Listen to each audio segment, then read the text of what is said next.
नमस्ते बच्चों, आज मैं आप लोगों को क्लास 8 वसंत भाग 3 का पाठ दीवानों की हस्ती, इसका मैं MCQ प्रश्न उत्तर पढ़ाने जा रही हूं, जो कि बहुत ही इम्पोर्टेंट है। इस बार आप लोगों को MCQ प्रश्न उत्तर ही पूछा जाएगा।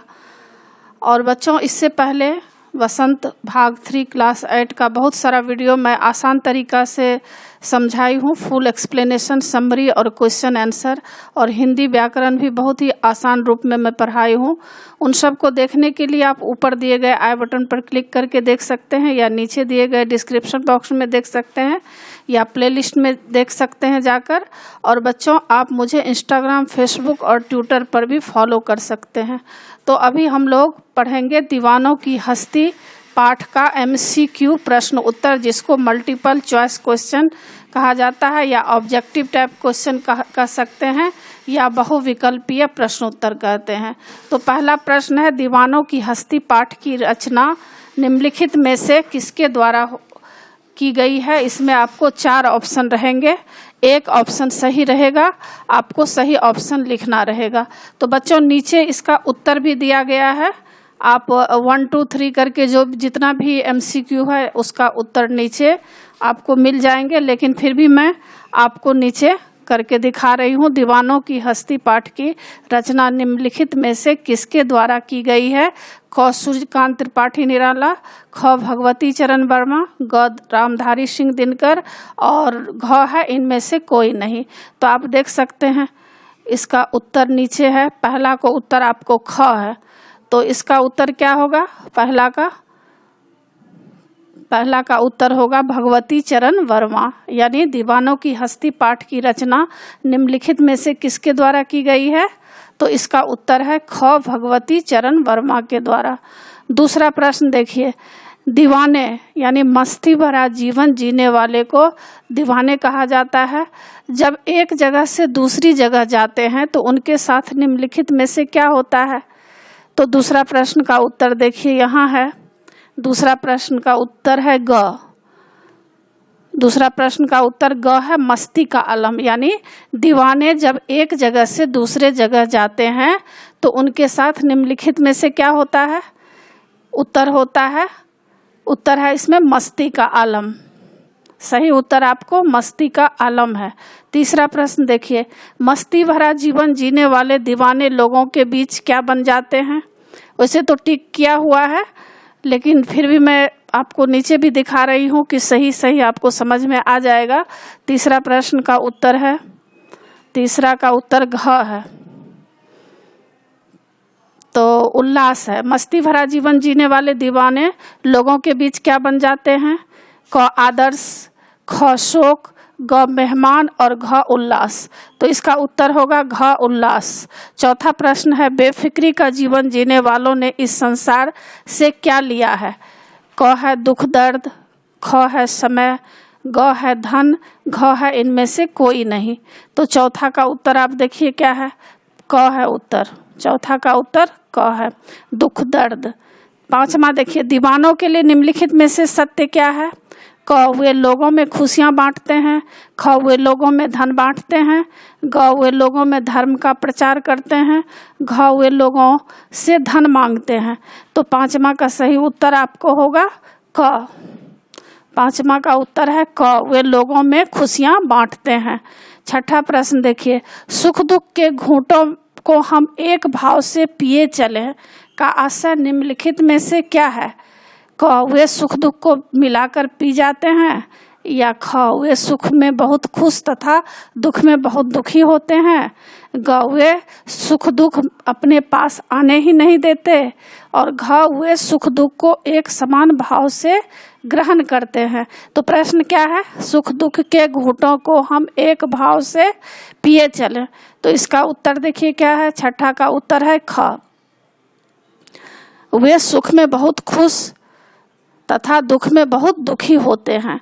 क्या होते हैं, सुख दुख के घूंटों को हम एक भाव से पिए चले का मतलब क्या है। इसका मतलब है कि वे सुख में बहुत खुश तथा दुख में बहुत दुखी होते हैं। सातवां प्रश्न, कवि ने दीवानों की हस्ती पाठ में संसार को निम्नलिखित में से क्या कहा है।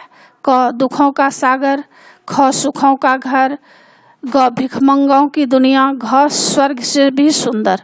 तो 7वां प्रश्न का सही उत्तर क्या है? 7वां प्रश्न का सही उत्तर है ग भिखमंगों की दुनिया। 8वां प्रश्न देखिए, दीवानों ने अभावग्रस्त और खुशियों से वंचित लोगों में अपना प्यार किस तरह लुटाया? क स्वच्छंद रूप में, ख सुगंध रूप में, ग प्रतिबंध रूप में, घ आनंद रूप में। तो दीवानों ने अभावग्रस्त और खुशियों से वंचित लोगों में अपना प्यार किस तरह लुटाया? उसका उत्तर क है, स्वच्छंद रूप में। तो आप देख भी सकते हैं, यहाँ उत्तर है क स्वच्छंद। 5वां का उत्तर है स्वच्छंद रूप में। हाँ, 8वां का उत्तर है क स्वच्छंद रूप में। 9 नंबर प्रश्न देखिए, दीवाने अपनी असफलता की निशानी किस तरह लेकर चले? क सिर पर, ख उर पर, ग पीठ पर और घ हाथ पर। तो दीवाने अपनी असफलता की निशानी किस तरह लेकर चले? तो उर मतलब क्या होता है? हृदय। तो इसका उत्तर ख होगा, उर पर। यानी 9 नंबर प्रश्न का उत्तर क्या है? ख है, उर पर यानी हृदय पर। 10वां नंबर प्रश्न देखिए, दीवानों ने रुकने वालों के लिए क्या कामना व्यक्त की है? ख फरियाद रहें, ख बर्बाद रहें, ग चालबाज रहें, घ आबाद रहें। तो 10 नंबर का प्रश्न आपका है घ उत्तर सही है, आबाद रहे। यानी दीवानों ने रुकने वालों के लिए क्या कामना व्यक्त की है? घ आबाद रहें।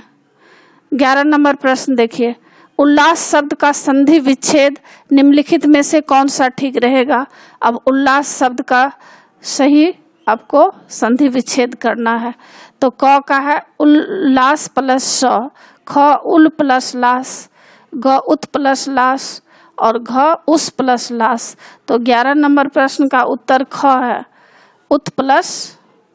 11 नंबर प्रश्न का उत्तर है उत प्लस लास। 11 नंबर प्रश्न का उत्तर ख है, उल प्लस लास। और 12 नंबर देखिए, निशानी शब्द निम्नलिखित में से किस प्रकार का शब्द है? 12 नंबर प्रश्न है, ख उत्तर है। 12 नंबर का प्रश्न, निशानी शब्द निम्नलिखित में से किस प्रकार का शब्द है? क का तत्सम, ख तद्भव, ग देशज, घ विदेशी। तो इसमें 12 नंबर का प्रश्न देखिए, इसका उत्तर ख है। इसमें 2 टिक लगा हुआ है, लेकिन आपको सही उत्तर तद्भव होगा। ख उत्तर आप लिखिएगा, क गलती से लिखा हुआ है, इस पर आप ध्यान नहीं दीजिएगा। इसका उत्तर है तद्भव। निशानी शब्द निम्नलिखित में से किस प्रकार का शब्द है? तो तद्भव शब्द है, ख उत्तर सही है। अब आगे देखिए, 13 नंबर प्रश्न है, उर शब्द का पर्यायवाची निम्नलिखित में से कौन है? तो 13 नंबर का उत्तर घ है। उर का मतलब हृदय होता है। जब आप पर्यायवाची शब्द याद कीजिएगा तो हृदय का बहुत सारा पर्यायवाची शब्द होता है, जिसमें से एक आपको उर आएगा। उर का मतलब हृदय होता है। तो आपको पर्यायवाची भी बीच बीच में पूछा जाएगा। उर शब्द का पर्यायवाची निम्नलिखित में से कौन सा है? तो इसमें 4 ऑप्शन रहेंगे, क का उधर, ख का उभय, ग का उदय और घ का हृदय। तो आपको इसमें सही जानकारी चाहिए। इसका सही उत्तर है हृदय, घ उत्तर सही है। 13 नंबर का घ उत्तर सही है। नीचे आप उत्तर मिलान भी कर लीजिएगा। 14 नंबर प्रश्न देखिए, आबाद रहना मुहावरे का उचित अर्थ निम्नलिखित में से कौन सा है? क का बेकार रहना, ख आजाद रहना, ग हंसी खुशी जीवन बिताना और घ फरियाद रहना। तो 14 नंबर क्वेश्चन का उत्तर ग है, हंसी खुशी जीवन बिताना। यानी आबाद रहना किसको कहा जाता है? जो हंसी खुशी अपना जीवन बिताता है। तो इसका उत्तर आपको ग सही है। 15 नंबर प्रश्न देखिए, सुख दुख में निम्नलिखित में से कौन सा समास है? समास वाला भी प्रश्न बीच में आएगा, संधि विच्छेद भी आएगा। तो इसमें आपको समास आ गया है, समास पूछ रहा है। सुख दुख में निम्नलिखित में से कौन सा समास है? क का द्वंद्व समास, ख अव्ययी भाव समास, ग द्विगु समास और घ कर्मधारय समास। तो आप 15 नंबर प्रश्न का उत्तर द्वंद्व समास लिखिएगा। सुख दुख जिसमें जोड़ा लगा होता है वह अक्सर द्वंद्व समास होता है। तो सुख दुख जो है द्वंद्व समास है। क उत्तर सही है। 16 नंबर प्रश्न, बंधन शब्द का विलोम निम्नलिखित में से कौन सा है? 16 नंबर का उत्तर ख है, मुक्त। बंधन का मतलब होता है, क्या होता है बंधन का मतलब? मुक्त। ख। बंधन शब्द का विलोम निम्नलिखित में से कौन सा है? इसका मतलब है मुक्त। तो इसी के साथ बच्चों पाठ की समाप्ति होती है। आशा है आप लोगों को सारा पाठ समझ में आ गया होगा और एग्जाम के लिए अच्छी तरह तैयार कर लीजिएगा। और बच्चों आप मेरे चैनल देवज नागरी को जरूर सब्सक्राइब कीजिएगा और सब्सक्राइब के बगल में बेल आइकन बटन है, उसे क्लिक कीजिएगा, लाइक कीजिएगा और शेयर कीजिएगा। कमेंट्स जरूर कीजिएगा कि आपको यह पाठ कैसा लगा। नए पाठ के साथ फिर मैं मिलूंगी बच्चों। धन्यवाद।